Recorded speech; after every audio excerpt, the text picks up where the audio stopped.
Hi, everybody. This is Dr. Lisa Love, and this is the follow-up video to Group 6 Materialist. This is about Group 6 Aspirants. And this is part of a series about the 10 Evolutionary Groups as presented by a woman named Alice Bailey. And these are general divisions attempting to show how humans progress from their baser animal instincts, where they are focused mainly on surviving and procreating, to the point where they know who they are as spiritual beings and live accordingly.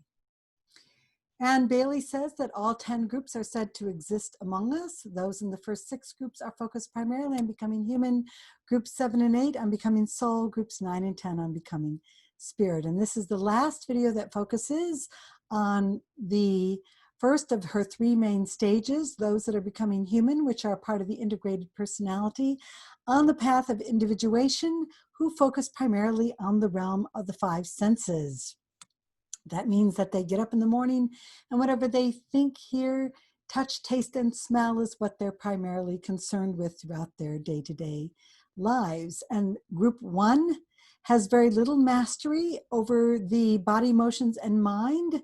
Group 6 has a lot of mastery, and the purpose is primarily learning how to exploit the outer world of the 5 senses, primarily so that you can get your money, security, pleasure, sex, and power needs met. This is the original model as done by Alice Bailey right here on this side. And this is my version of it. I'm the one that entered these colors here. If you want to know more about this model, I have a video on it. And group 6 is the emerging cream of humanity, she says. This is the group that humanity is supposedly evolving into at this time. And they are focused on becoming the personality, primarily on the emotional plane. She has 7 planes. Each one has 7 subplanes here. And they represent the end of the process of becoming fully human, or what Bailey calls, as I already said, the integrated personality, and are completing this path of individuation, which started in group 1. If you want, you can go watch those videos on groups 1 and 2, where I show how all human beings recapitulate or go through that process around 18 months. Children begin to understand that they are individuals. They look in the mirror and they know that that is them that they are looking at. Some animals are starting that process as well. If you want to know if anybody has individuated, look to see if they recognize themselves in a mirror. But at this stage, group 6, they not only recognize themselves in the mirror, they're well established in knowing that they are individuals and put a strong emphasis on their individuality.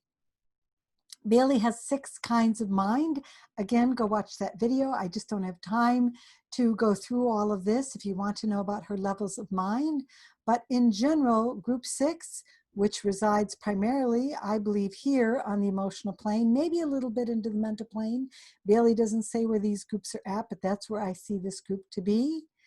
They are focused primarily on personality mind, and as we get into group 6 aspirant on lower concrete mind. If you want to know about these levels of mind, please go watch that video. Bailey says about group 6 that they are the souls who think and who are minds. These are steadily increasing in number and gaining in power as our educational processes and our scientific discoveries bring results and expand human awareness. They constitute the cream of the human family and are the people who are achieving success in some department of human life. They are writers, artists, thinkers in various fields of human knowledge and aspiration, politicians, religious leaders, scientists, skilled workers, and artisans, and all those who, though in the front rank, yet take ideas and propositions and work with them for the ultimate benefit of the human family. They are the world aspirants and those who are beginning to get the ideal of service into their consciousness. And as you are aware of, if you've watched my previous Group 6 Materialist video, there is plenty of other documentation, if you correlate it with this quote about Group 6, that shows that this group really can be divided into 2 stages. Each group comprises what Bailey calls the integrated personality, which involves inward and outward integration, which we will look at again in a moment. But the first stage is not humanitarians and not selfless. They have reached the height of the integrated personality that is primarily selfish. We'll go through some of those characteristics here before they move into what I call stage 2, the aspirants that do tend to be more humanitarian in nature. So the integrated personality, and I speak about this a lot more in my previous video, I'm going to summarize here, has 2 phases. Integration within, which has to be regarded as an essential step prior in passing in full and waking consciousness into the 5th or spiritual kingdom. That is basically the kingdom that Bailey calls the kingdom of conscious souls, where we become the soul-infused personality. That is part of the 2nd and 3rd phases of those 3 phases of becoming human, becoming soul, becoming spirit. Back to the quote. The many parts form one whole under the direction of the intelligent conscious thinker, which is the soul as far as the man is concerned.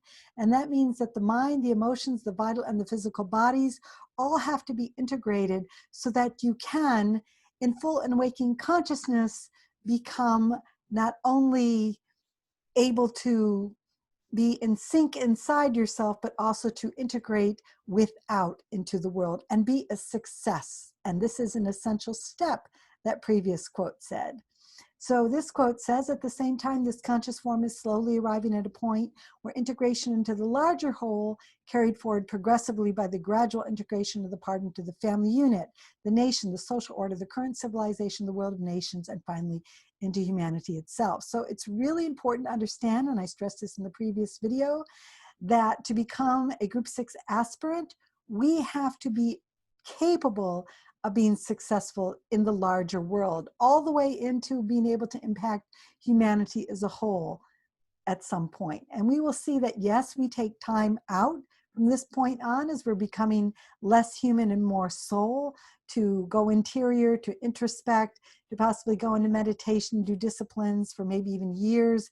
But that doesn't negate the fact that when we come back out, we are capable of integrating into the larger world in an effective way. We see this with many spiritual leaders who have taken a long time, perhaps in caves or in monasteries, to perfect themselves spiritually. But when they come out, they are able to make an impact. If you're not able to do that, we're kidding ourselves. We're not yet at Group 6, stage 2 aspirant, let alone further along in Group 7, 8, 9, and 10. So I'm going to recapitulate or recap real quickly what I said in the previous video on Group 6 Materialist. I'm going to do this, and as I do so, I want you to remember that they are dominated by Atlantean consciousness. Bailey is not talking about the Atlantean race here or some place called Atlantis that's sunk in the ocean. She's talking about a state of consciousness that is dominated by desire and is heavily influenced by seeing the world mainly through the realm of the 5 senses. And before I discuss what Group 6 aspirants are like, I need to summarize Group 6 Materialist and what I talked about in that video. Why? Because aspirants share many of the same characteristics. Only in this particular summary, I'm going to highlight in green some of the areas that Group 6 aspirants are starting to shift away from. They can still fall prey to those things that I highlight in green, but they're starting to recognize that maybe that's not in their best interest and they need to change. So here we go, 6 different slides we're going to go through in this section. Starting with the fact that Group 6 individuals in general have the capacity to use their minds more. And because of that, they tend to be more skeptical of things not revealed by the 5 senses. So anything that happens that looks kind of weird is just simply some blip in your brain.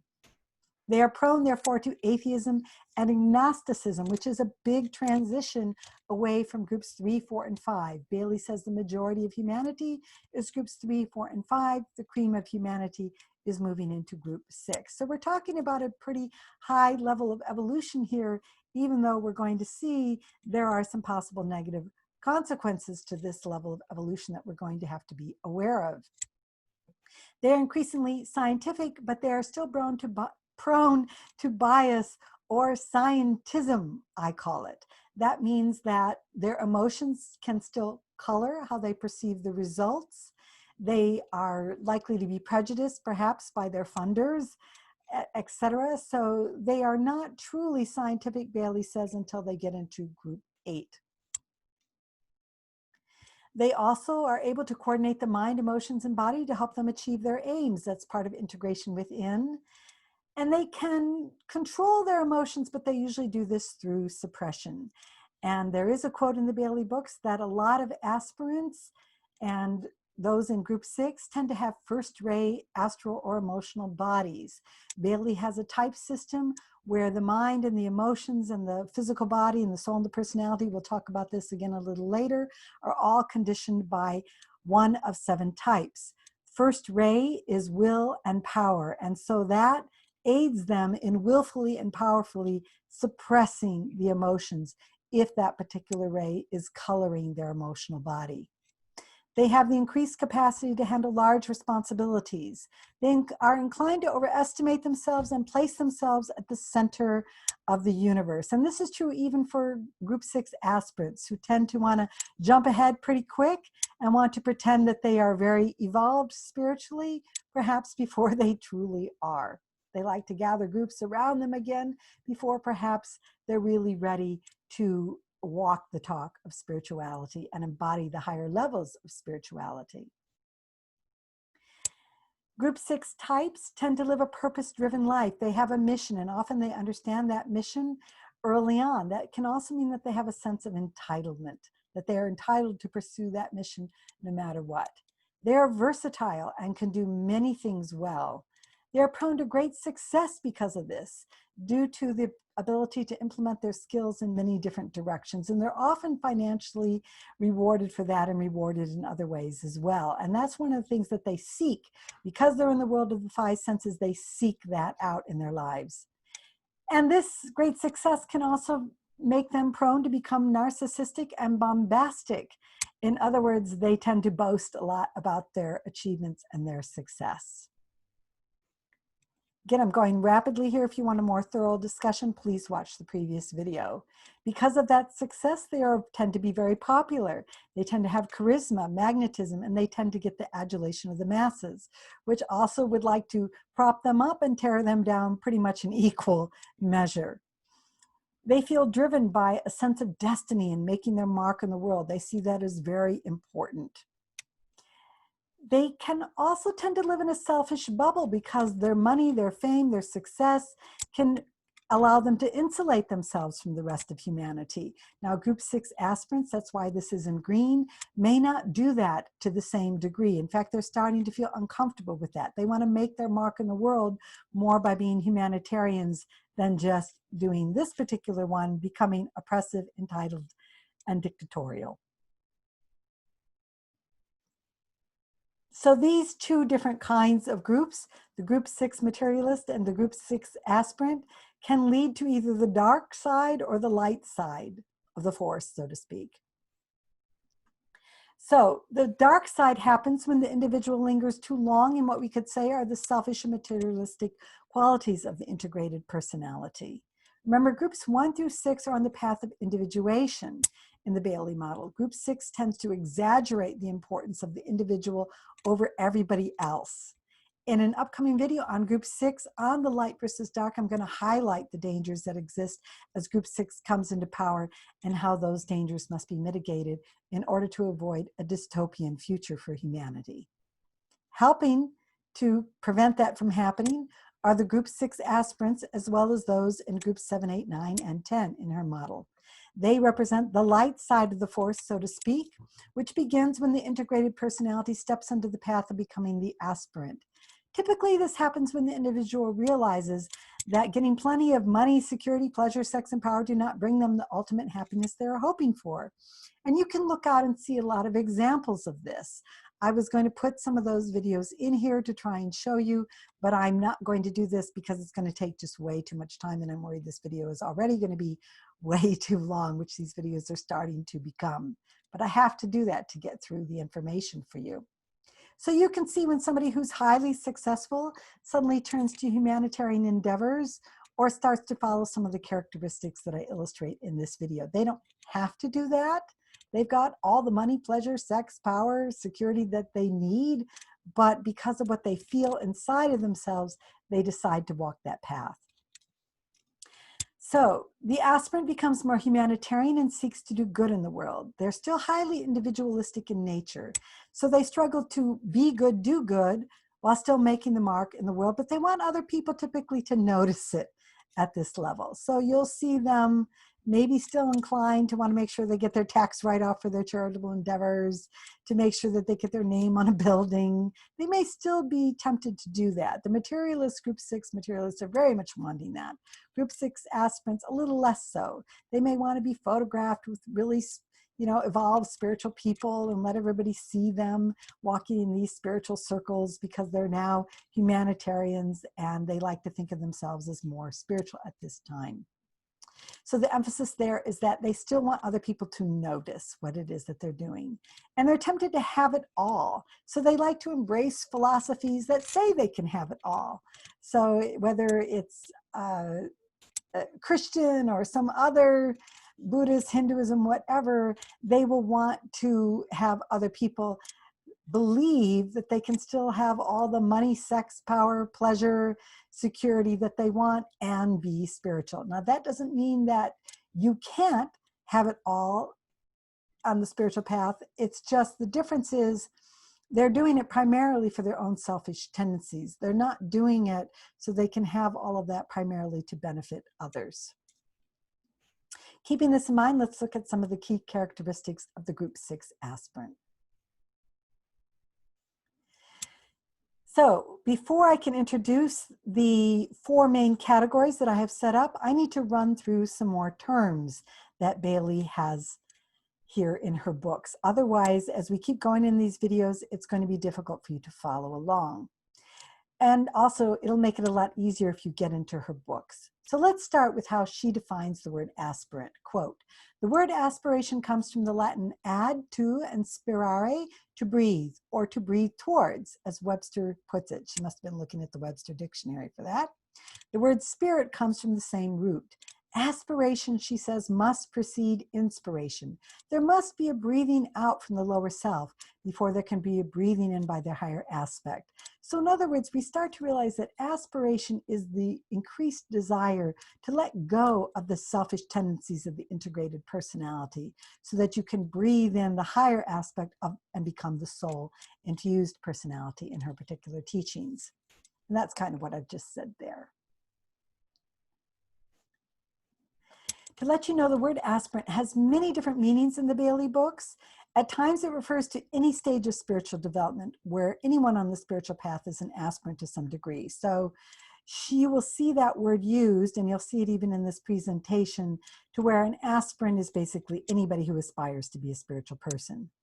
But overall, the word aspirant is used to indicate the beginner on the spiritual path who is just aspiring to or starting upon a dedicated path of spiritual transformation.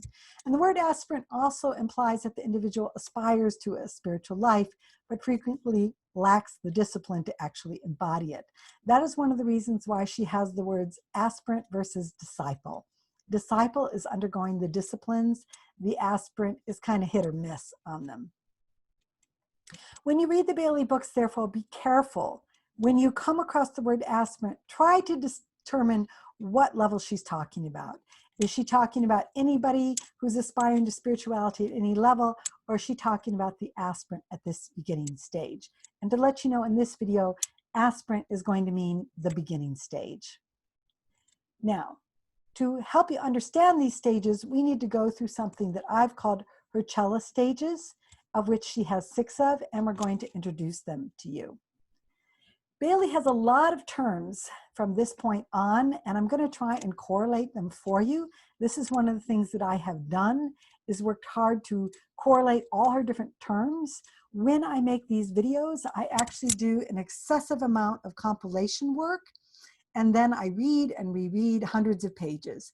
And in this particular video, it was actually very hard to boil this down to just a few key points, but that's something that I've done to try and simplify it for you here. So I'm sure there are things that I've left out, but I'm trying to give you what I consider to be the most essential points at this stage. But let's go back to the Chela stages here. So there are 6 Chela stages that she talks about. Little Chelaship, Chela in the light, accepted disciple, Chela on the thread, Chela in the aura, Chela in the master's heart. And Chela essentially means like a spiritual student. It's more technical explanation than that, but I'm trying to save time on this video and not get too detailed. To let you know, these Chela stages are all correlated to her different groups. She does not give those correlations, but in my research, I feel pretty comfortable in saying that this is how they fit together. So we see that little Chela-ship is both groups 6 and 7. Chela in the light, group 7. Accepted disciple, group 8. Chela in the thread, group 8. Group 9 is Chela in the aura. Group 10 is Chela in the master's heart. It's important to bring these in because a lot of my understanding about these stages comes from my research on these correlations. So let's look at little Chela-ship, the first stage, because this is what the aspirants, as they're beginning, are connected to. Little Chela-ship is also part of not only the aspirant, but probationary discipleship. So both of these names, Bailey directly corresponds and correlates with her little Chela-ship stage, which I've said the aspirant is connected to group 6. The probationary disciple is really much more connected to her description about group 7. So little Chelas have as their main goal breaking the hold of the physical world, the world of the 5 senses and the realm of desire. So what does this look like? Well, first of all, it means that they're conscious of the hold that their physical body and brain and material desires have upon them. They're starting to want to break through that impact. They're no longer believing that everything is just because of some brain blip. They're looking at the mind-body connection. They're actually doing research to see how the brain is affected by different thoughts, different feelings, different actions.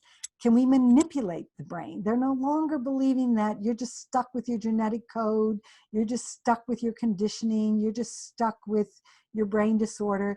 They're becoming conscious that you can break that hold and you yourself can begin to manipulate your body, your brain, consciously, your genetics, even so forth and so on.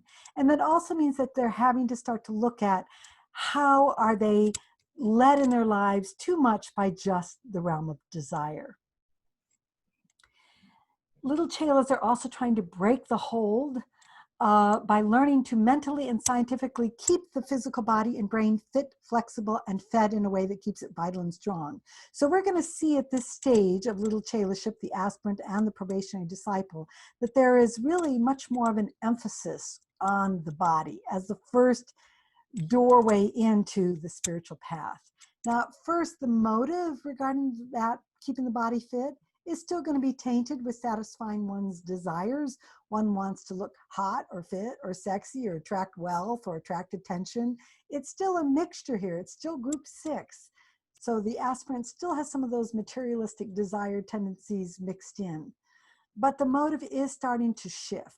And so the goal isn't just to look good and have a great body and have a fit body for the sake of attracting attention. It's beginning to shift to be so that you can have a healthy, equipped body for the sake of service.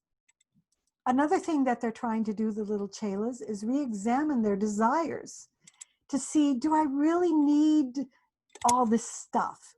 How are my desires really taking me off in directions I don't want to go? How are they stopping me from really being on a spiritual path? I mean, we only have 24 hours in a day. What am I really doing with my time and attention? If so much of it is caught up in this house and that house and this family and these needs here and that business, where do I have time for spirituality? I mean, aspirants might even have trouble making 20 minutes a day for a little meditation practice. Now, they are learning things mentally through their other disciplines, running a business, etc. It does help concentration and focus to a degree, but it doesn't help the deeper life of spiritual practice. And so they tend to say, do I really need all of this? Is this actually getting in my way of the things I want my life to be about now? And they will be thinking about simplifying their desires so that others can live better lives. I mean, if we are busy, just as the 1% or 10%ers in the world, sucking up most of the wealth, on the world's planet. Is that really right? And this is part of the light and dark thing that I see going on here, where we have the group 6 materialist and the group 6 aspirants and those beyond group 6 aspirant, groups 7, 8, 9, and 10, you know, starting to say, is this kind of overconsumption really the way we want to live our lives? So in that way, the materialistic tendencies of the little Chela are trying to be broken. They're also starting to establish a new understanding of the physical sex drive. In other words, there's almost like a preoccupation that starts to happen here. What is the right way to have sex, so to speak? And what they're trying to do is shift out of desire and lust into sex being more about respect and love. And so they tend to have a more regulated sex life. They can also veer off. I'll talk more about this in probationary discipleship, into celibacy that may or may not work for them, or they may try and force that on themselves. They can go all kinds of different ways in the sexual sphere, but they're trying to make the shift. And so these kinds of things are going to be overly emphasized, especially at the aspirant stage.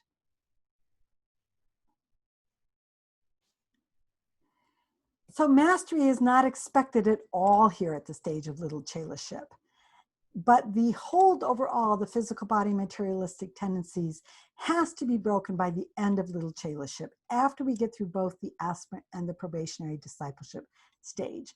Only then can we take what Bailey calls her first initiation or enlightenment experience. Now, Bailey has 9 initiations or 9 enlightenment experiences described in her books. This is the first one. So let's say you have to be at least 60% having the hold broken before you get to the first initiation. That means that for the majority of the time, even if it's only 60% or 70%, you can be counted on to not let materialistic tendencies for money, security, pleasure, sex, and power get in the way of your spiritual practice and your deeper spiritual life. So proof that this hold is broken does not come about by isolating yourself, however. So you're never tempted or tested, or by failing to go through the group 6 materialistic stage of becoming a front runner, or someone at least capable of managing the material world in a successful way. That's just called escapism. And we are not talking about escapism because the physical world seems too hard or people make you uncomfortable. We're talking about mastery and breaking the hold of materialism. And again, that's why we often see that people that are in groups 6 aspirant all the way to group 10 can be extremely effective in the physical world, but especially, 8, 9, 10, they have a lot of mastery over their mind, their emotions, their physical body, these kinds of tendencies, so that they're not getting in the way. Instead, that is all being dedicated more and more and more to the benefit and welfare of others. This means that even though we isolate ourselves at times to engage in spiritual practice, we are still very able to handle the material world if we need to, especially for the purpose of benefiting others in regard to any money, security, pleasure, sex, and power we have access to. And again, when we really get to that level, we're really talking about groups 8, 9, and 10. Groups 6 and 7 really aren't to this point yet.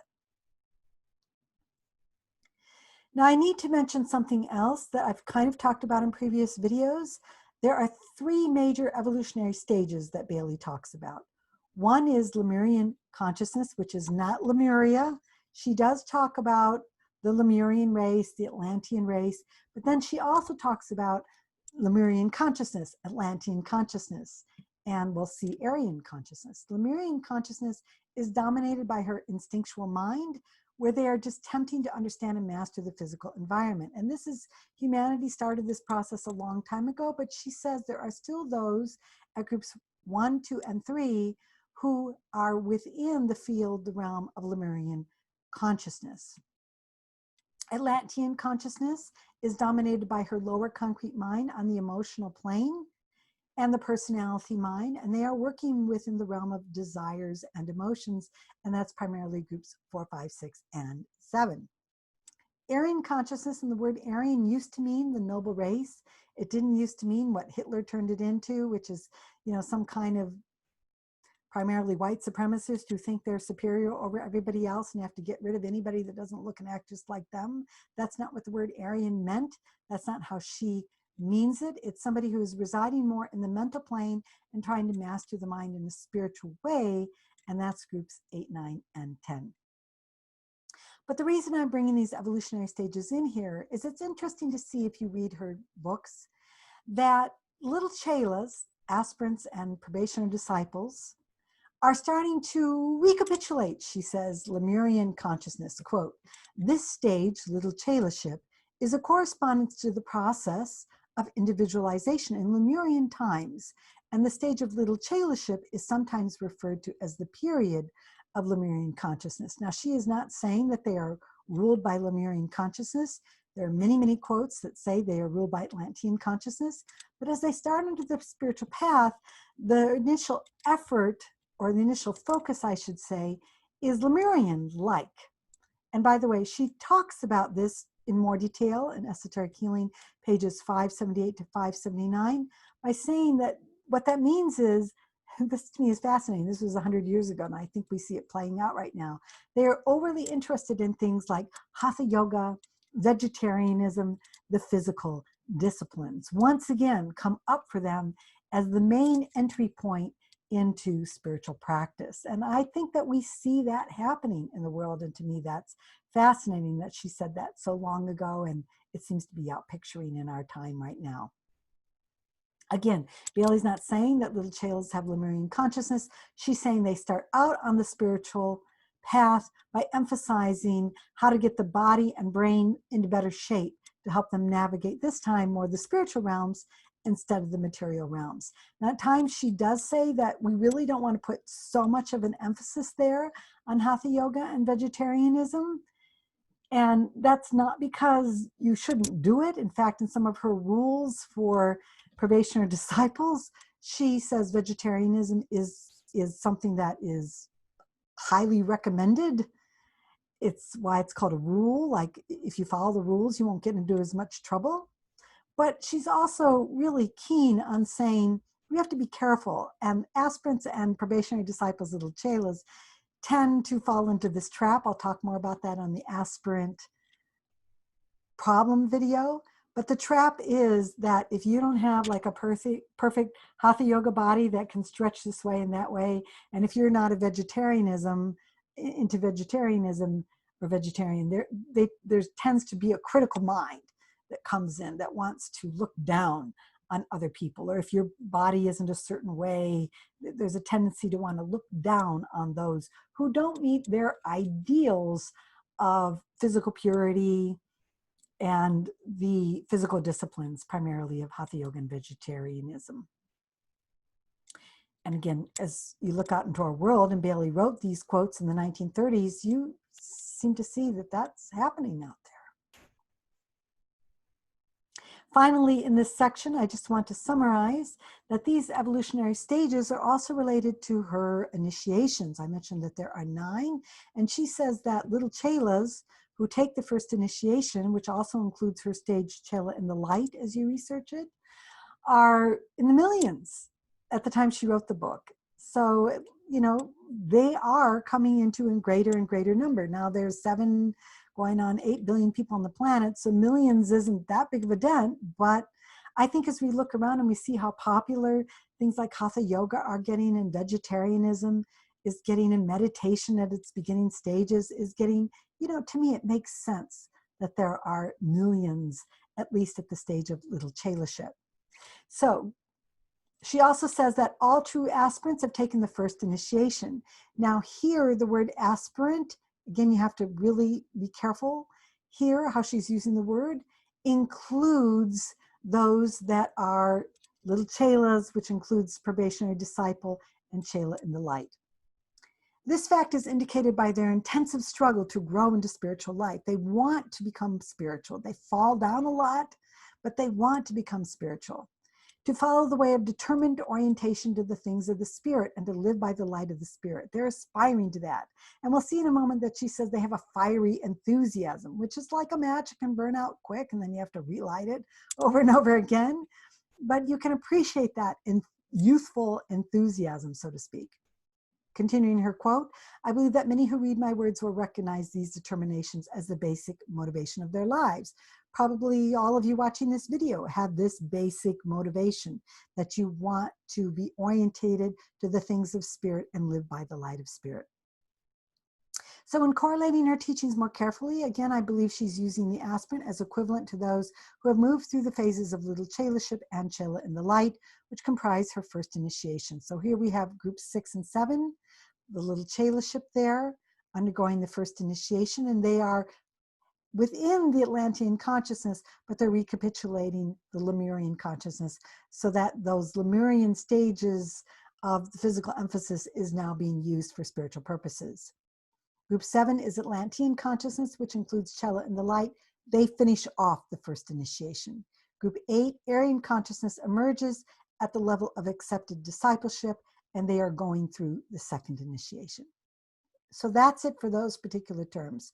We're now going to go through 4 main areas that I have reduced everything down to. And 3 of these she talks about in a quote directly, and that is the fiery enthusiasm. I've called it fiery light cast on issues, spiritual reading, obey the soul within. And then she also, I thought was another important thing, so we're going to look at that category, talks about learning to understand and work with energy. Here we go. So we'll start with this particular section, and I've done it this time so you can see where we're progressing along the way. We have 6 slides within this section to get through. So this fiery light cast on issues is that the problems begin to be illuminated in the life of the aspirant. The group 6 materialist has a way of comforting themselves in a way that's like the gods in the Buddhism. These stages in some ways can be correlated to the Buddhism stages of the animal and the human and the gods, so to speak. This group 6 is kind of like the god realms in Buddhism. You know, they can get away with a lot.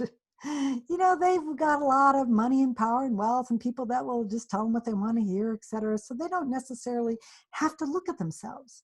But the group 6 aspirant is beginning to realize, I've got to look at myself. I can't just keep sweeping it under the carpet and hide. So the group 6 materialist starts to realize, gosh, that money, security, pleasure, sex, and power didn't really give me the happiness I thought it would. You know, groups 3, 4, and 5, which Bailey says is the majority of humanity, are all wanting to be like those 1%ers, so to speak. And yet, at some point, the 1%ers, or those that have had this level of consciousness that they've come in with, they have a crisis in their consciousness. They don't necessarily all have to go out and become millionaires and billionaires to hit this crisis within their consciousness. They can hit that even as adolescents. It's like they just know, I could go do that with my life, but I don't want to, type of thing. Because they understand deep inside that it's not going to give them the lasting happiness that they hope for. And this leads to a crisis of introspection. And Bailey has an entire formula, and I'll do a video on that at some point, that begins to be applied at group 6. And I call it the Eclair formula because these are the letters for the different stages. Alignment, which happens at the stage of the integrated personality. Crisis, which starts at the little Chelaship phase. Light. Integration, which is not so much integration of the stage of the integrated personality, but where you're starting to now integrate the soul-infused personality, repulse, and fusion. And we see group 6 is in the alignment stage, moving into the crisis phase here. This leads to what Bailey calls a burning desire to enter a deeper spiritual path. That's part of that fiery enthusiasm. And she says, quote, from the standpoint of Eastern mysticism, aspiration involves the idea of fire. It denotes a burning desire, a fiery determination, which eventually does 3 things for the aspirant. Now she's talking about aspirant at the beginning stage of like little Chelaship. It throws a fierce light upon his problems. And she wrote 100 years ago, everybody used the word he. Her quotes just all have he. So, I can just leave it there in her quotes and just understand that he means everybody. It throws a fierce light upon his problems and constitutes the purificatory furnace into which the lower self, which is the personality, has to go in order that all the dross may be burned out. And it also destroys the hindrances which might keep him back from becoming the soul, essentially. Now, the path of probation is sometimes called the path of purification in her books, and that relates more to the probationary disciple than to the aspirant. The aspirant is more just starting to look at these problems and a kind of in and out, so long as it's not too hard, purify oneself, but they're not really stepping more onto the path of purification the way a probationer or accepted disciple, she calls it, would be willing to do. So the approach of the Group 6 aspirant, though, begins the process of introspection. Why am I not happy? It's like an existential crisis here. I'm talking really fast, so some of these words are not coming out quite the way I want them to unless I slow down, but I want to get through this video quickly. So this existential crisis leads them to want to introspect.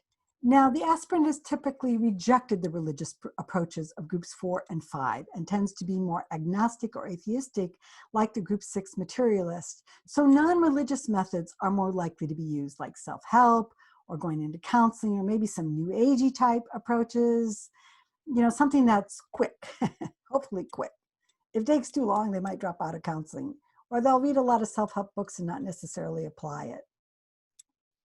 Even then, due to their fiery nature, they're tending to be more like sprinters than marathon runners, hoping to get the quick and easy solutions to their problems that don't require much effort. This emphasis on quick solutions also inclines them to grab onto spiritual platitudes like, we're all one. But that statement doesn't really require them to think very deeply at this time. And they don't really want to think too deeply about spiritual matters. Even if they read a bunch of books, they're not really, which we'll get to in a moment, reading in a way that is what Bailey would call spiritual reading. They're just kind of surfacely going through the books and then thinking that because they read a book about something, it means that it's been applied, and it's not. Even though they are becoming aware of the idea of having to undergo a spiritual transformation, they tend to lack discipline and lose motivation easily if something requires too much effort or seems too hard. Still, a start is being made into real spiritual life, which is good. And again, as I go through these videos, I'm not trying to pretend that I've mastered all these stages. I recognize these stages. I've studied these books a long time. I'm sharing them with you, but at the end of the video, I will again emphasize that none of us are in one group. We're all in a multitude of groups, and we all have cleanup at different levels that we have to do, which Bailey stresses quite heavily in her book, Esoteric Psychology, Volume 2. So Group 6 aspirants tend to be idealistic humanitarians. They're still focused a lot on the outer world, and they become very idealistic, thinking that they can really change the world. And I almost wanted to put in John Lennon's Imagine song here, because that seems to fit. That idealism negates the dark side of the force, so to speak, that could try and bring them down. And that's one of the problems that they have. They want to make an impact. They want to save the world. And that's why they gravitate towards humanitarian activities. And all that's really good, but it has its issues, which are only resolved as we get into the higher stages. Bailey says, a potent personality may function in any field of human expression, and his work will warrant the word spiritual just insofar as it is based on high idealism, the greatest good of the largest number, and self-sacrificing endeavor. Now, I put those in a different color because I almost created slides on those sections of high idealism, the greatest good of the largest number, and self-sacrificing endeavor. I just didn't have the time. You'd be here all day if I did that. But those are other key points that are really emphasized in the Group 6 aspirant. So these three, the quote goes on, idealism, group service, and sacrifice are the characteristics of those personalities who are becoming increasingly sensitive to the soul aspect, the qualities of that soul being knowledge, love, and sacrifice. And I put those in a different color because those have to do with Bailey's egoic lotus, which is a symbolic representation of the soul, which she says has different petals, petals of knowledge, petals of love, and petals of sacrifice that we have to work through before we can become truly soul infused.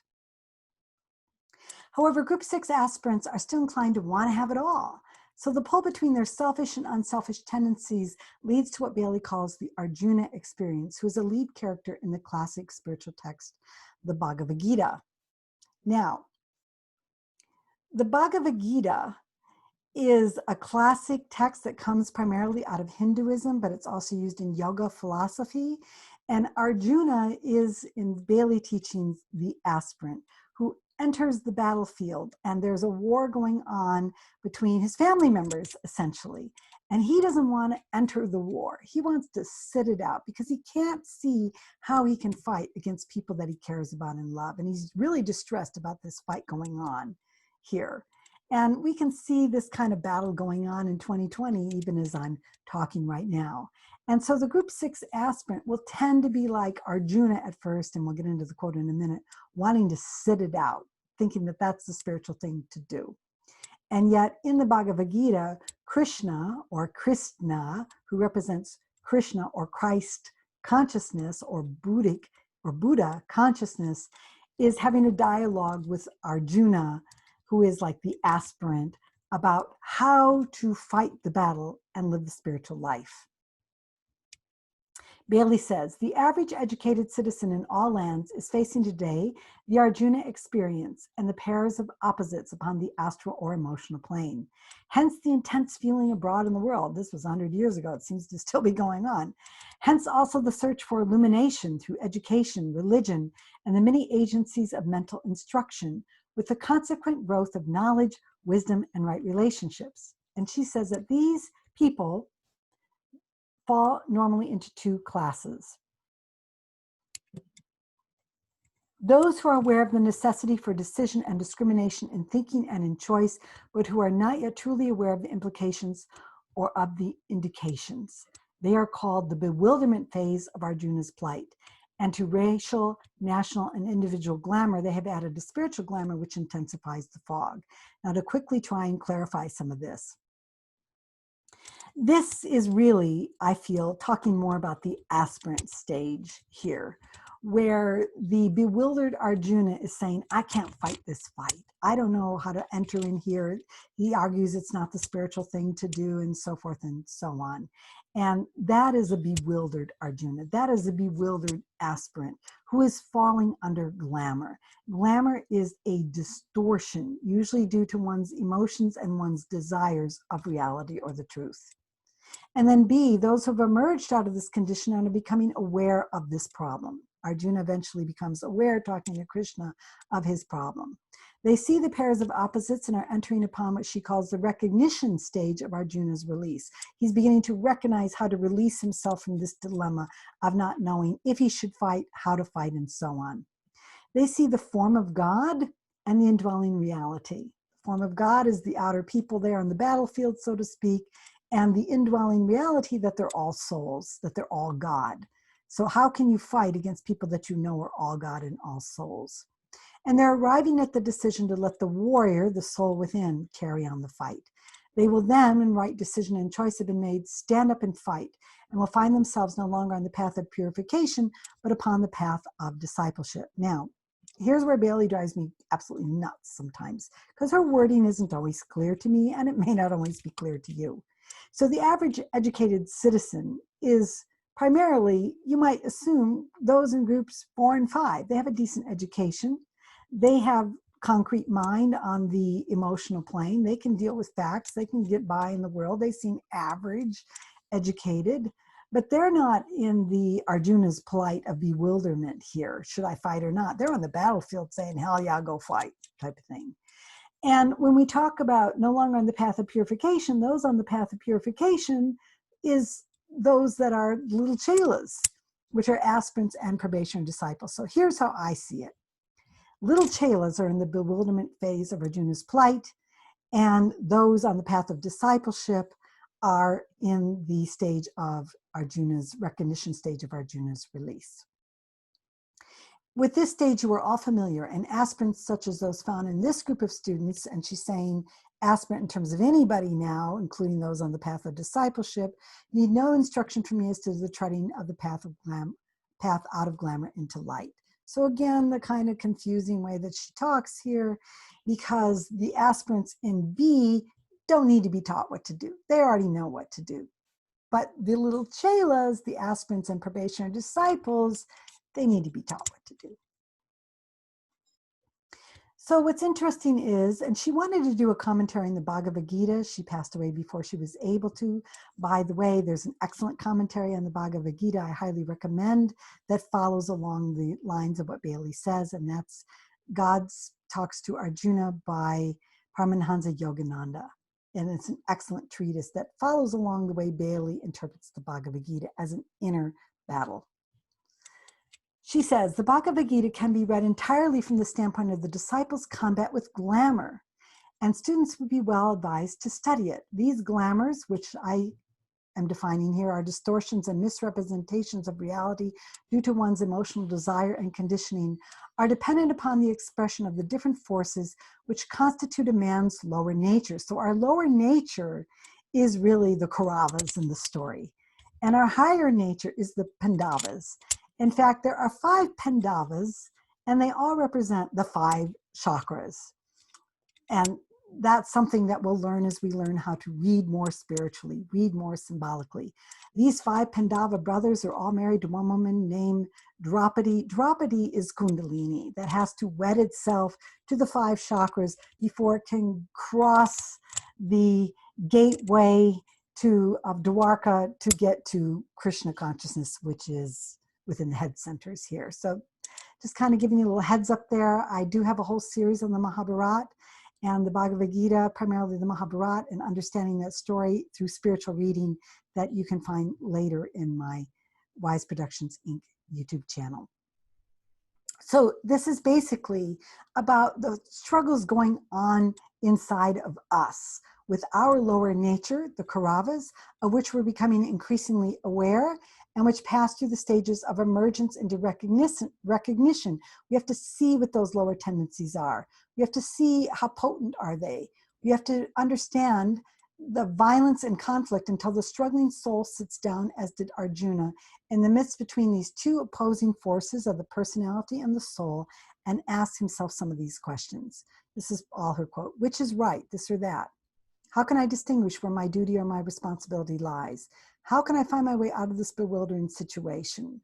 How can I bring in the control of the warrior or soul so that the 2 groups of forces, soul and personality, which I love, may be resolved into unity? How can I find my way out of this impasse? Why must I hurt that which I love, which is our personality tendencies, which have served us so well? You know, some of them have been really fun to hang on to. And, you know, why should I let those go? Why should I kill those off? I don't want to do that. You know, that's part of the battle. So why must I hurt that which I love and through which I have expressed myself for many ages? How can I become aware of that mental illumination which will reveal the middle way, that's borrowing from Buddhism, she was familiar with Buddhism, between the pairs of opposites? How can I see God or else the form of God? So those are some of the things that the aspirant is starting to recognize, that there is an inner battle that they have to go through in order to become spiritual. And they see these 2 forces, soul and personality, like the Pandavas, the soul, the Kauravas, the personality, that are going to battle each other and have to be led by Krishna, Christ, Buddha consciousness. So quick summary of this section. What are we learning so far about the aspirant phase in Bailey's model? Well, the aspirant tends to have enthusiasm, is idealistic, and tends to be a humanitarian. The aspirant gets involved in spiritual disciplines like meditation, but they're sporadic and inconsistent in whatever spiritual approach they pick up. If they do pick up meditation, Bailey recommends Raja Yoga, and she talks about that in her books, From Intellect to Intuition, Letters on Occult Meditation, and Light of the Soul. And Bailey says that they would benefit from texts like the Bhagavad Gita and the Yoga Sutras of Patanjali, which talks about Raja Yoga, and Bailey actually did a commentary on the Yoga Sutras in her book known as light of the soul. She was also familiar with the Dhammapada and some of the basics of Buddhism. And so she would include that as well. And she was very familiar with esoteric Christianity. So she would include that as well. And also she was familiar with the esoteric understanding of Masonry. I don't know if she had much understanding of the Kabbalah, which is the esoteric tradition of Judaism. All right, now let's go to the next of our 4 main categories. They need to learn how to practice spiritual reading. So they need to learn how to read more deeply. Now, what is spiritual reading? Well, let's see what Bailey says first.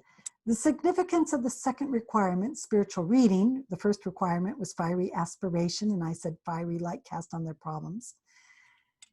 The second requirement, spiritual reading, must be grasped. The word to read is very obscure in its origin, and theologists seem to think that two words are responsible. One is the Latin word reri, to think, and the other the Sanskrit word rad, to be successful. Perhaps both ideas are permissible, but it is certainly true that the man who can think the most successfully and who can control and utilize his apparatus of thought is the man who can the most easily master the technique of meditation. Now, there's a lot to meditation, and it involves at first simply observing our thoughts, but as we go up the mental plane in Bailey's model, it involves eventually, learning to control our thoughts, understand our thoughts, and utilize the apparatus of the thinking mechanism itself in a masterful way. That's too much to go into here in detail, but essentially that's what the aspirant is beginning to understand. So the aspirant is learning to see within versus without. Remember, the focus all this time, groups 1, 2, 3, 4, 5, 6, has been on the realm of the 5 senses. The aspirant is beginning to penetrate that. So by reading, Bailey does not mean necessarily book reading. It can include that. And she says, quote, other suggested origins of the word read have to do with words denoting the taking of counsel or of advice, so that 3 basic ideas are brought out. The attainment of success through the agency of the mind, really starting to learn how to use the mind.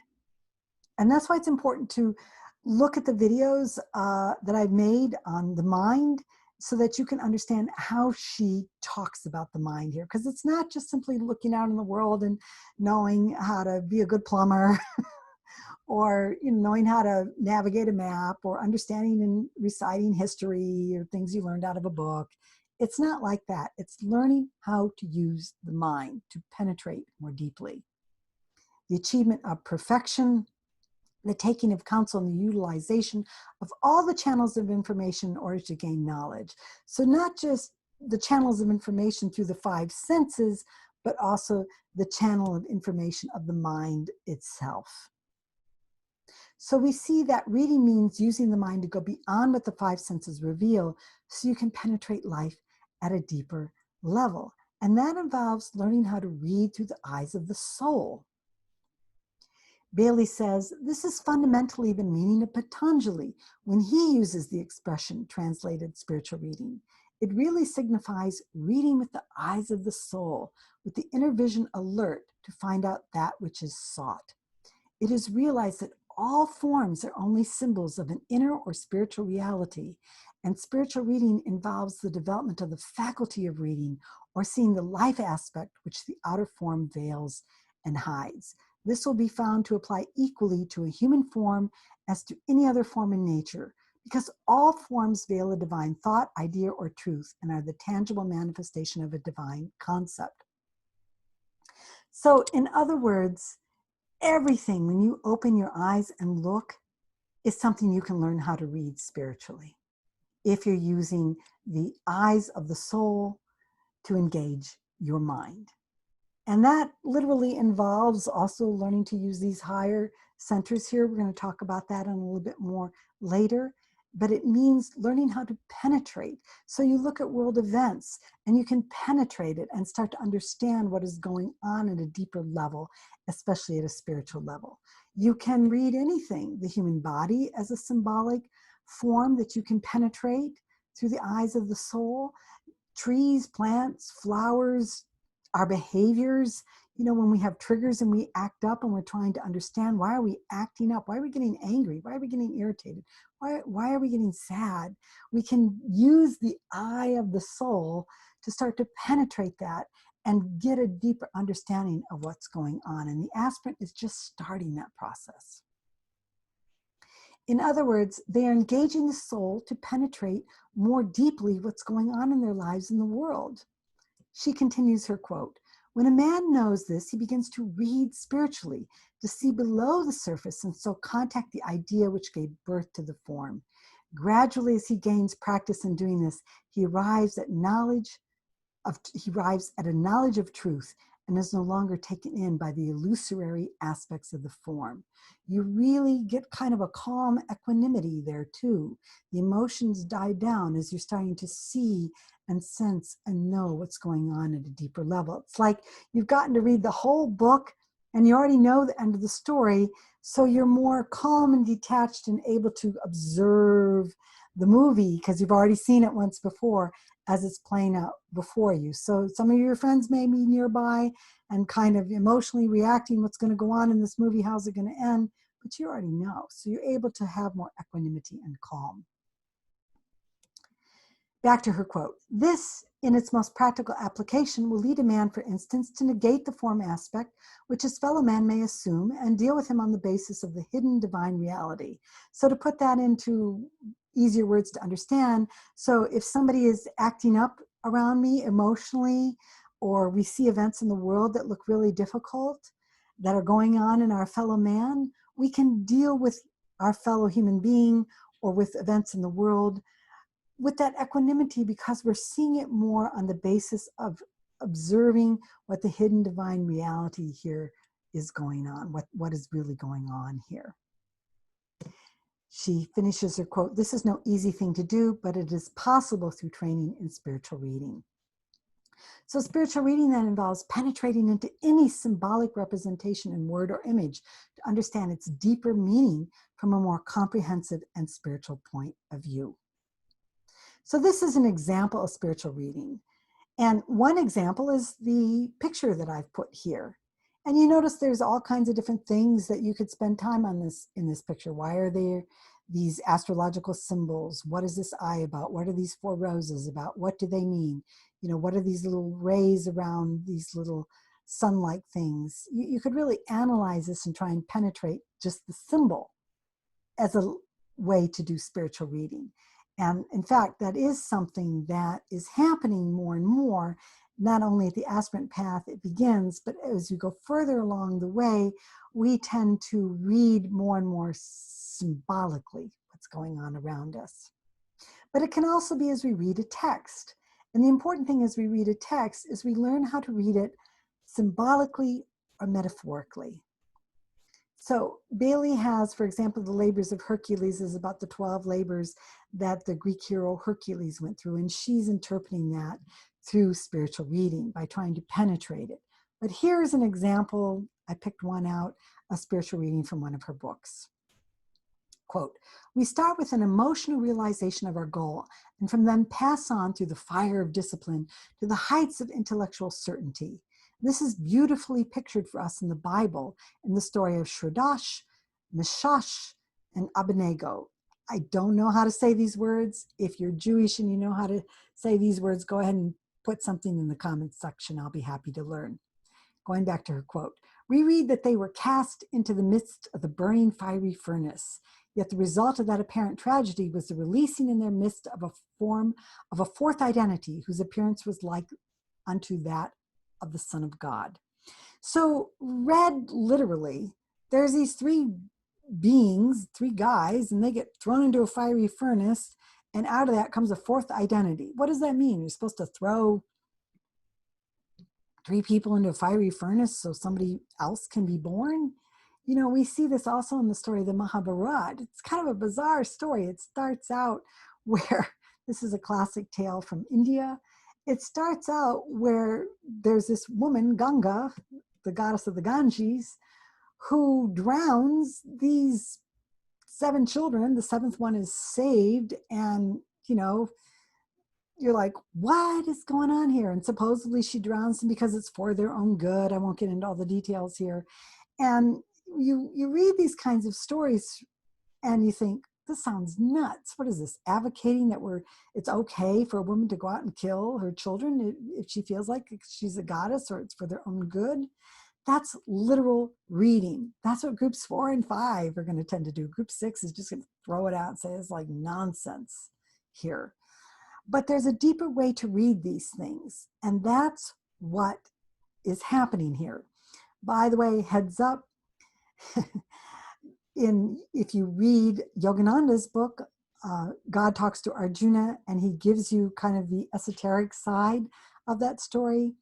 Those are basically 7 levels of consciousness that have to be purified in the Ganga, so that there's purified consciousness, and the last one isn't purified, the 8th child isn't purified, and that becomes the ahamkara or the ego. Anyway, I'm kind of getting off track here. But let's learn to read this particular story a little bit more spiritually. If you want, pause the video and try and give your own spiritual reading of this before you get Bailey's interpretation. But here's hers. Quote, these 3 friends are symbols of the threefold lower man, which is mind, emotions, and body. The name Mashash means agile, which is a faculty of the discriminative mind, the mental body. Shraddhash means rejoicing in the way and describes the transmutation of the emotional body and turning the desired nature, you could say, towards the way. Abhanego means a servant of the sun, and thus emphasizes the fact that the sole function of the physical body is to be the servant of the sun. That was where page 94 became page 95. I forgot to take that out. Of the ego or soul. Now, in Bailey's tradition, and a long time ago, ego meant soul. It didn't mean selfish person. So selfish person is her integrated personality, but ego in her books means soul. And that comes from Daniel 3:23 to 24, this story. There is no escaping the fiery furnace, but the reward is commensurate with the trial. So in other words, and maybe you have a different way of penetrating this than she did, but we learn how to read things metaphorically, symbolically, and not necessarily literally as we start to become aspirants. Along those lines, I'd like to summarize a group 5 and 6 approach to spiritual reading. So for example, group 5 is going to take words literally. So Moses was talking to a burning bush, and the burning bush talked back. Happened. Group 5. That's a fact. Bible said. Literal. They have a fanatical fixation. They're dogmatic. They can even memorize the Quran or the Bible or whatever, and they believe it's the word of God, and it's the only word of God, and everything is true right down to the last period. By the way, everything is true right down to the last period is something told me about the Bailey books. So you can be a Bailey student, you can be an integral, you can be wherever, and if you're at a group 5 stage of consciousness, you're going to take things literally and not understand the deeper meaning. You're going to be fanatical and dogmatic. You're going to try and be a good person by sticking to the rules given to them by your religion, culture, family, community, or creed. And you don't necessarily insist that you have to walk the talk. You'll say that, but you're inclined to walk the talk in a suppressed and hypocritical way. Whereas group 6, the aspirant, starts to see things more metaphorically and symbolically than literally, is somewhat more flexible, open, and willing to have things challenged. And the motivation for being a good person is not to follow the rules or fit in, but to learn how to become the master of your own energies. Now, again, you are probably, and I am probably, we're probably all a mixture of group 5, 6, 7, maybe a little 8, maybe a little 4 mixed in. We have cleavages, we have gaps in development. So as I'll say at the end of this video again, we go up and down here. It's not like it's clean cut, we're this group, we're that group. It tends to vary here, and we tend to have a range. And finally, the group 6 aspirant begins to realize that walk is more important than talk. Doesn't necessarily do it, but realizes that is the point of the journey. It's embodying it. You can read all the books you want about how to eat healthy, But if you don't apply it, what's the point? Going to the third section, where they learn about energy. So they're realizing that there are unseen worlds. Now, groups 4 and 5 may realize that in a kind of mythological way, but they're not really understanding it. Group 6 tends to throw the unseen worlds out, but group 6 aspirants start to say, wait a minute, maybe there's something going on here that I need to look at again. So we've seen how group 6 aspirant learns to read things symbolically and is penetrating into what exists beyond what the 5 senses can observe. And in her time, Bailey mentions the following groups she felt were attempting to do this. And she wrote between 1919 and actually it was 1949, I think, not 1945. Quote, the forces that have been set in motion by the thinkers, the scientists of the world, the truly advanced religious men, the spiritualists, the Christian scientists, the new thought workers, the theosophists, and the modern philosophers and workers in other fields of human thought are gradually and steadily affecting the subtler bodies of humanity and are bringing them to a point where they're beginning to realize 3 things: the reality of the unseen worlds, the terrific power of thought, and the need for scientific knowledge on these 2 matters. And again, I think that's interesting because we're seeing 100 years later from when she wrote a lot of this progress here. We see things like the Institute of Noetic Sciences and other groups that are starting to take seriously the reality of the unseen worlds. We see the explosion of quantum physics. We see more and more people talking about the power of thought. Now, a lot of that is still scientism. We don't really have enough scientific knowledge. But I saw a documentary even last night where a man has invented some technology and a woman was thinking negative thoughts and negative music started playing, or negative, dark, muddy colors showed up. And when she thought positive thoughts, beautiful, harmonious music started playing and beautiful colors started to show up. And so we are starting to get the beginnings of scientific knowledge. But for the most part, it's still a lot in scientism, which is one of the problems of those at the aspirant stage, because they jump too quickly on things without enough scientific knowledge. And that's where we see more of the new agey kinds of things going on here, where there's not enough real thought and real science applied to these kinds of understandings.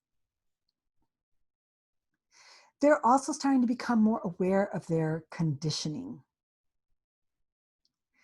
Part of what is unseen inside aspirants are the glamours, the emotional distortions, the distortions of understanding reality, of understanding what the soul really is, and the conditioned responses due to their culture, their heritage, their family, their country, etc., that they must learn to identify, observe, and ultimately, as they progress on the spiritual path, change. So becoming aware of your conditioning is important here. Bailey says he, the aspirant, will add to this the understanding of your conditioning, the observation and analysis of the strength of the force of the forces engaged in that conditioning, the conditions which swing you into action, the frequency of their appearance, indicating to him novelty or habit, and likewise the nature of their expression. In this way, he will arrive at a new understanding of the conditioning factors which work through his vital body and make him upon the physical plane what he essentially is. This will prove to him of deep spiritual and significant help. This period of observation is, however, confined to mental and intelligent observation. It forms the background of the work to be done, giving assurance and knowledge, but leaving the situation as it was. So let me kind of help you with this language a little bit through an example. So somebody comes in and they really upset me and they trigger me off. And I have to catch it through the eye of the soul and start to observe it if I can. Why am I being triggered off? What kind of conditioning, what kind of assumptions, beliefs, if we use modern language, is causing me to act like this? And I start to analyze it. How strong is this? Where is this coming from? What kind of forces are engaged? Family forces, family beliefs, cultural beliefs, religious beliefs. What forces are being engaged that's swinging me into action? How frequently are these triggers, let's say, appearing? Are they novel? That means they happen just a little bit. Or is this a habit pattern I really have to look at? Always getting upset about this one thing. Always feeling judgmental about this one thing. Always feeling things should be this particular way. And therefore, we start to arrive at a new understanding of our conditioning that are working through our vital or etheric body, which we'll talk about a little bit more in a minute, that then impact our physical plane. Physical plane includes the physical body, the nervous system, and the glands, and condition the brain and the response mechanism, and starts to make up who we essentially are. Now, at first she says, this is a mental and intelligent observation, but we're too often leaving the situation as it is. We're not changing. But just the process of beginning to understand it and analyze it is a good step. But obviously the next step is we have to change it. But the aspirant is just starting here, especially when we get into the stages of discipleship. We are working more actively at changing all of this. We have a much deeper understanding of our conditioning, our triggers, and we're able to have our equanimity. One of the key things about the Yoga Sutras of Patanjali and Raja Yoga is keeping your equanimity so that you're neither in pleasure or pain, attraction or aversion. Now, I want to say again, to emphasize something that is important that I've said in my videos on the mind, and that is Bailey sees the mind in two different ways. We have concrete mind in her model on the emotional plane and concrete mind on the mental plane. So it's important to understand that we're not talking here about observation on the emotional plane, which is observing the outer world. Like, you know, what is that snake there going to be like, and how's he going to act? What kind of snake is that? Is that a poisonous snake? Is that a snake that's okay? You know, what does that snake want? Why is that snake here? You know, that's the concrete mind on the emotional plane. We're using the concrete mind on the mental plane to observe the inner worlds and to observe the mind itself. The emotional plane is immersed, the concrete mind in the emotional plane is immersed and attached to the outer world. It's always about what's going on out there, what's going on out there. How can I, you know, what's going on in the stock market? How can I move up the ladder of success? Out there, out there, out there. Facts about out there, out there, out there. Whereas the concrete mind in the mental plane in her model is where you're starting to climb up the mental plane to become the soul-infused personality. And so you're using the concrete mind on the mental plane to observe your thoughts, to understand the conditioning of your thoughts, to detach from those that you don't want, and to consciously create those that you want. You're becoming the master of your own mind, including thought itself. The aspirant is just starting that process. The aspirant is also trying to discern between the soul and the personality here. So the aspirant starts to see the forces at work that have shaped who he is. And Bailey gives some further hints for how this interior investigation needs to take place by first learning to discern the difference between soul and personality contact. This is really essential. When things are going on in my life, when I'm wanting certain things, when I'm acting in certain ways, who's wanting that? The personality in me or the soul? Quote, it will be apparent to you that the first step the spiritual investigator has to take is to ascertain truly, and in the light of his soul, where exactly is your identification, your focus of identification? Where's it coming from? What the personality wants, what the soul wants. Back to her quote. By that I mean, is his major use of energy to be found upon the mental plane? Is he predominantly emotional and utilizing force from the astral plane, which is the emotional plane, the greater part of the time? Can he contact the soul and bring in soul energy in such a manner that it negates or offsets his personality force? Can he thus live like a soul upon the physical plane via your etheric body? So you're trying to understand these different levels: the mind, the emotions, the soul, the personality, the etheric body, and the physical body. You're really having to train yourself, which is just beginning at the level of aspirant. You get much, much better as we go later on to understand how are you being impacted, where are you being impacted, and why, and what can you do about it. And that means that you become aware of the etheric body. Remember, the aspirant is learning about the inner realms here. And I think it's also fascinating that so many people these days, I mean, chakras at the time Bailey wrote this, almost nobody knew that phrase. Now, probably people in groups 3, 4, and 5 have heard about chakras, seen chakra things in stores, etc. You know, they may think it's weird, they may think it's satanic, but new agey, which is also satanic or something like that. But you know, group 6 to just, you know, get rid of those new agey kind of people. But group 6 aspirants and beyond are starting to understand the reality of these things and understanding them more in depth. And it's fascinating to me that it's kind of increasingly common knowledge. So Bailey's introducing then at the stage of group 6 aspirant the notion of the etheric body, which is possible only because the aspirant is learning to see beyond what the realm of the 5 senses reveals. She says, quote, if he earnestly studies this problem, which is he living like a soul in the physical plane through the medium of the etheric body, he will in time discover which forces are dominant in the etheric body and would become aware consciously of the times and experience which call for the expenditure of soul energy. So you start to become sensitive to how energies and forces are entering your environment, your life, and even your body. Back to her quote, this, my brother, will take time and will be the result of prolonged observation and a close analysis of acts and sentient reactions of words and thoughts. So you have to keep analyzing your words, your thoughts, your deeds, what level, you know, you think something and then it immediately, well, I just banged something here, this little coaster accidentally, you know, is that going to ruin my video? There's an emotional reaction. Is that just, it's just a coaster, who cares, and my video is fine. You know, that's more of a mental reaction and maybe keeping the equanimity there. So there was a nice little example here.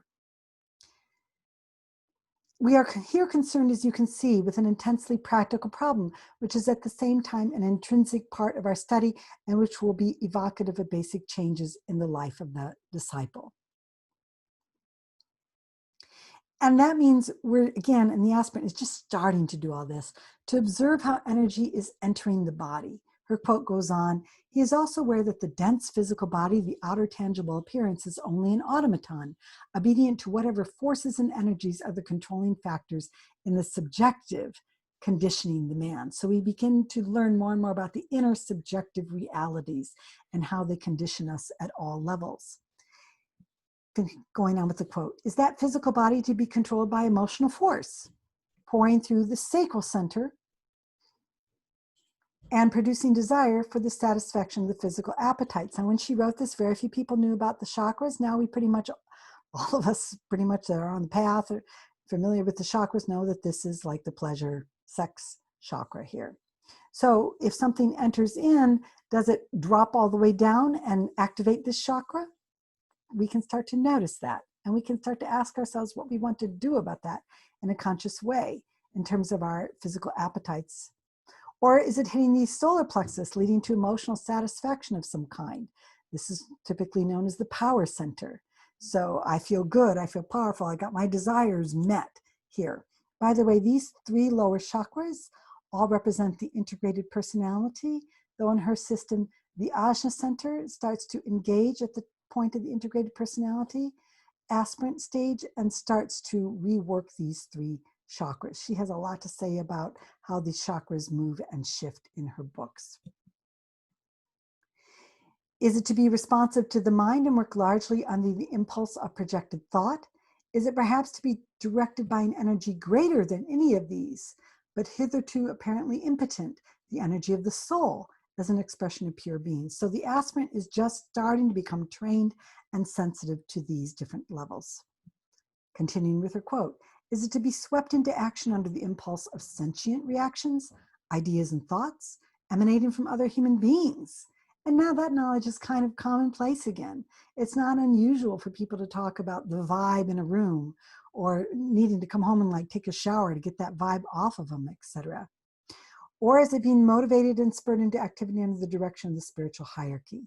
Now that's a phrase she uses a lot in her books. It has nothing to do, I'm going to borrow from Ken Wilber's idea of a dominator hierarchy, with those who are group 6 materialist and below, trying to force everybody else to do their bidding because they're operating primarily under these 3 lower centers of power, sex, pleasure, money, and security.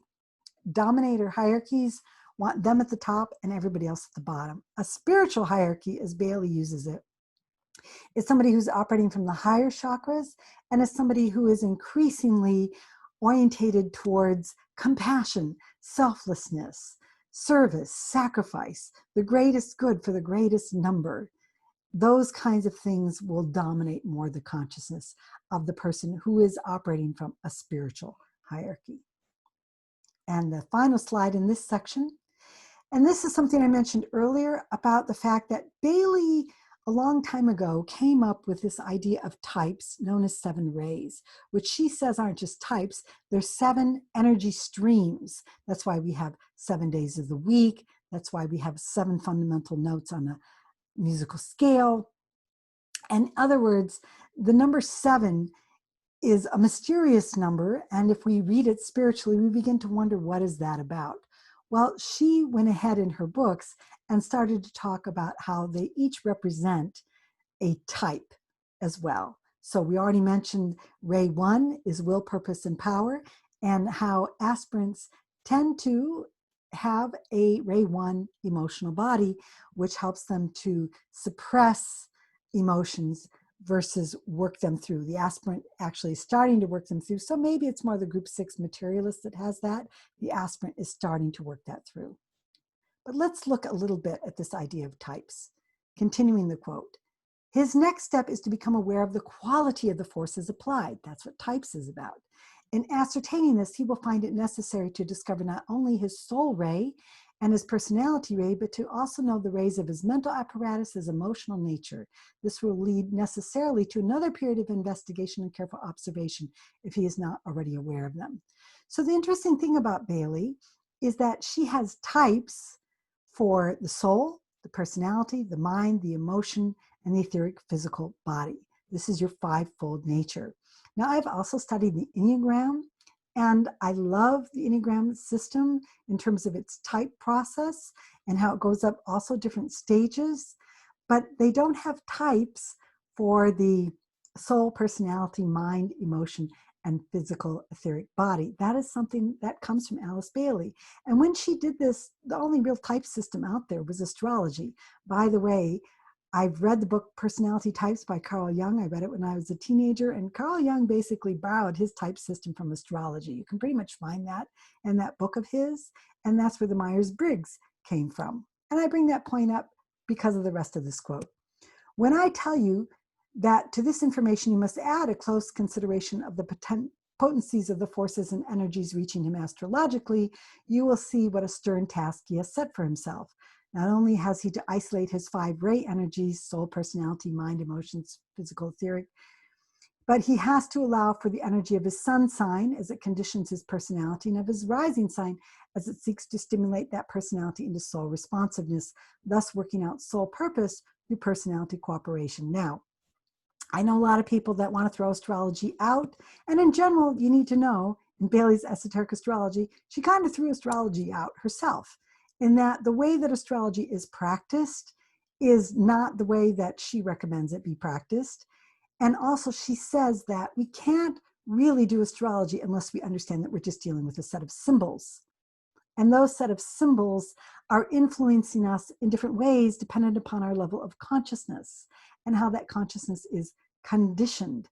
And in fact, the more one is a soul-infused personality, the harder and harder it will be to apply an astrological chart to that person, because they're mastering more and more the levels of thought. And there's a lot more to that, but I don't really want to go into that here. I just simply wanted to throw in the idea of types here. So here we see something Bailey also speaks about, the 5-fold ray body, soul, personality, mind, emotions, and physical etheric are one combined. And the 2 astrological signs, sun and rising, meaning at some point we also need to understand how these energies are not just conditioned by levels, but by types. So I really love that she had this very elaborate type process that she has within her writings. Just kind of, you've heard me say it a dozen times, about 100 years ago. Our last section here, obey the soul within. So what we have to do, the aspirant begins to understand that there is a rhythm to soul life that we have to learn to align ourselves with. As we see, the aspirant is making progress learning about the inner realms. Now he must learn to not only get in touch, but reflect these higher realms. Bailey says, we will now assume that the aspirant is aware of the need for him to establish a new and higher rhythm in his physical plane life, to organize his time in obedience to the injunction of the higher self, that's the soul, and to produce consciously and scientifically those effects which, in his highest moments, are presented to him as desirable. He has now a certain amount of knowledge as to the equipment available for his task and has mastered some facts anent the etheric vehicle. The pairs of opposites, soul and personality, are clearly seen by him, even if he is as yet influenced by one or the other of them. Sometimes it's soul, sometimes it's personality. And by the way, I found a direct quote that says that when we get to the fourth subplane of the mental plane, the soul and the personality are balanced here. So he is aware of the basic disagreement between his vision of goodness and his expression of that goodness. And that's especially true for the aspirant. It's less true once we get into discipleship. We're more likely to walk the talk then. Our vision of goodness and our expression of goodness are more likely to line up, but they don't, especially at the level of aspirant. He has learned that he is a triple reflection of a higher trinity, and that this trinity is for him the reality. He understands that mind, emotions, and physical being are intended eventually to manifest that reality. In the last analysis, he knows that if that intermediate aspect of himself, the etheric body, can be controlled and rightly directed, then vision and expression will and must finally coincide. So the lower trinity is basically your mind, your emotions, and your physical being. The higher trinity is what she calls the spiritual triad. Now you find this trinity in a lot of different traditions. And we can draw parallels to that, but I'll do that later in different things. But basically what you're trying to do in the rhythm of soul life is line up the rhythms of your mind, emotion, and physical body with the rhythms of soul life. And you're doing that by getting an understanding of what that higher rhythm looks like, trying to organize your life so that you're obedient to it. For example, meditating on a regular basis. You're trying to do this in a conscious and scientific way. And you are trying to get your equipment to be receptive to that, especially your etheric body. To obey the soul within, we also need to get the personality instrument of mind, emotions, and body to reflect that higher trinity. The aspirant must follow what Bailey says is the third requirement, obedience to the master or soul. She says, this is no servile attention to the commands of some supposed hidden teacher or master functioning mysteriously behind the scenes, as so many schools of esotericism claim. It is much simpler than that. The real master, claiming our attention and subsequent obedience, is the master in the heart, the soul, the indwelling Christ or Krishna or Buddha consciousness. So we saw that the sixth stage of the Chela stages was Chela in the master's heart. Same thing going on here.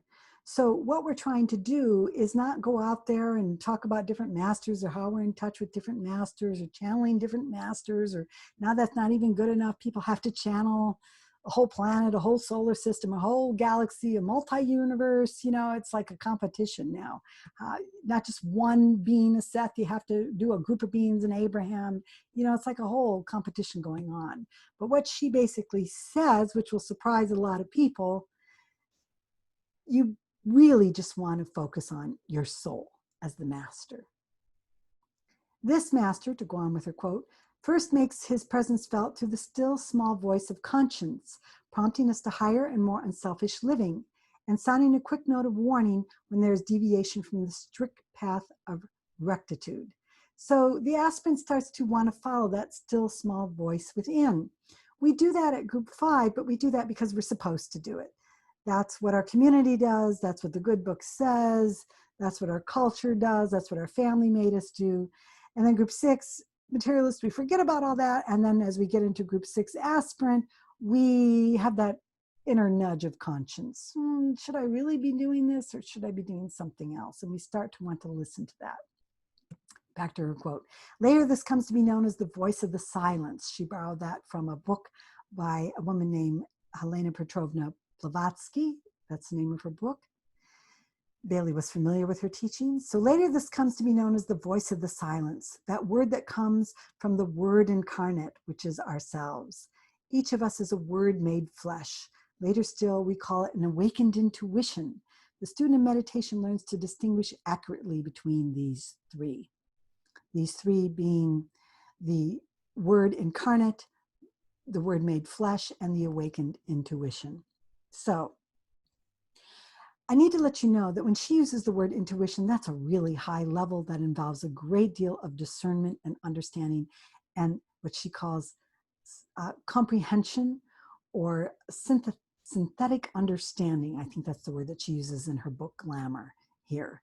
It's not a gut reaction. It's not, oh, I knew you were going to call on the phone. It's not like a psychic premonition. It's something really different. And you can look at her book From Intellect to Intuition if you want to know more about that. So the aspirant is now realizing that they have to obey the soul. They're getting that inner nudge. And now they want to contact the soul more and more. So she goes on to say, it cannot be too clearly emphasized that the first initiator of the first initiation with whom a man has to deal with is always and ever his own soul. This initiating soul, as we have already seen, is called by many names in the New Testament. And in other religions, it is called by a terminology suited to the time and temperament of that aspirant. Where the Christian disciple speaks of Christ in you, the hope of glory, the Oriental disciple may speak of the self or the Atman. The modern schools of thought may speak of the ego, again as the soul or higher self, the real man or the spiritual entity. Whilst in the Old Testament reference, it may be called the angel of the presence. A long list of these synonyms could be compiled, but for our purpose, we shall confine ourselves to the word soul because of its wide use in the West. Again, ego back then meant soul, meant higher self. It didn't mean selfish person the way we're using that word now. So you're contacting the soul, and then you want to gain more and more knowledge about what is it like to live as a soul. Questions that arise that the aspirant must begin to answer include, what is the soul? What are its attributes? How can you know if someone is shifting from being an integrated personality to a soul-infused personality? Bailey has a lot to say about this, and I highly recommend her Soul, a compilation, which details a lot of the qualities that a soul-infused personality lives by. But essentially, the aspirant has to find out the answers for her or himself in the following ways Bailey suggests. Quote, hitherto, the mind has been either prostituted to material ends or has been deified. The mind is everything. Intelligent people are everything is what deified means. And we use the mind just to get stuff out there. And group 6 materialists are really good at it. So are group 6 aspirants, but they're changing a little bit here. Through the science of Raja Yoga, the mind will be known as the instrument of the soul and the means whereby the brain of the aspirant becomes illuminated and knowledge gained of those matters which concern the realm of the soul. So Raja Yoga is one of the main techniques that Bailey puts forward in her model. And again, another thing that the aspirant is really concerned about as he or she is learning how to obey the soul and become the soul and start on the path of understanding what that looks like is having to transmute emotions and desire. The aspirant no longer wants to be the integrated personality. He seeks to become the soul-infused personality. And to become that soul-infused personality, the aspirant must re-examine the world of emotions and desire. Remember, humanity overwhelmingly exists on the emotional plane in her model. As we have seen, groups 1, 2, 3, and 4 tend to impulsively express emotions and go after their desires in unstable and unbalanced ways. And I invite you to go watch those videos, groups 1 and 2, groups 3, and groups 4. Group 5 and group 6, the materialist, modify that approach. Instead, they control their emotions through suppression. Why? Because they want to get their desires more easily fulfilled. And you can't do that if your desires and your emotions are unstable or unbalanced. So they learn how to kind of fake it or even manipulate others with their emotions, how to suppress it. They can look really happy and good and like they're doing your best interest while they're stabbing you in the back behind, but you wouldn't know because of the way that they're able to manipulate those emotions, suppress what's really going on with them for good or for bad. But group 6 aspirants are starting to understand that to become the soul, neither impulsive expression or controlled suppression of their emotions or desires works. Instead, emotions and desires need to be understood and transmuted into their higher, more soulful counterparts. So the whole idea that we're coming up with emotional intelligence and wanting to understand the emotions and how to use the emotions in the right kind of way is a sign of how many more people have stepped onto Group 6 aspirant and beyond. For example, Bailey says that one of her books, The Treatise on White Magic, is, quote, intended to train the modern aspirant in the control of his astral body by the aid of the mind, as that mind is in turn illumined by the soul. So that book is kind of complicated, kind of difficult to get through, Treatise on White Magic. It's comprised of a bunch of different stages. The first stage is about learning how to contact the intuition. The second levels stage there is about how to have that intuition illuminate the mind so that the mind can really work on the emotions and then work on the etheric physical body in the appropriate way so that you are more soulful-like in your responses and reactions. Understanding and transmuting the emotions and desires is not easy, which is why I'm going to do another video on the problems that Group 6 aspirants have as I try to shift from the emotional plane to the mental plane and contact the soul. Coming to the end of this whole long video, you've been so patient. If you're still here or you've come back to it and you're willing to finish it, thank you so much for that. Here we're getting to the very last slides. You want to become the soul. The aspirant increases that fiery enthusiasm and wants to become the soul. And the more he or she does that, the more he or she will become a probationary disciple. Why probationary disciple? Because you can still fall off the path, just like somebody's on probation when they get out of jail or something. They can still screw up. You can still screw up, but you're trying harder. And then the accepting disciple says, okay, I will accept these disciplines more and more willingly, and tries even harder till you pledge yourself to really accept the spiritual disciplines until you're reliably able to be counted on to do those disciplines, and then you're the accepted disciple in her model. Bailey goes on to say, quote, he steadily assumes the attitude of the soul towards its instrument, the human body.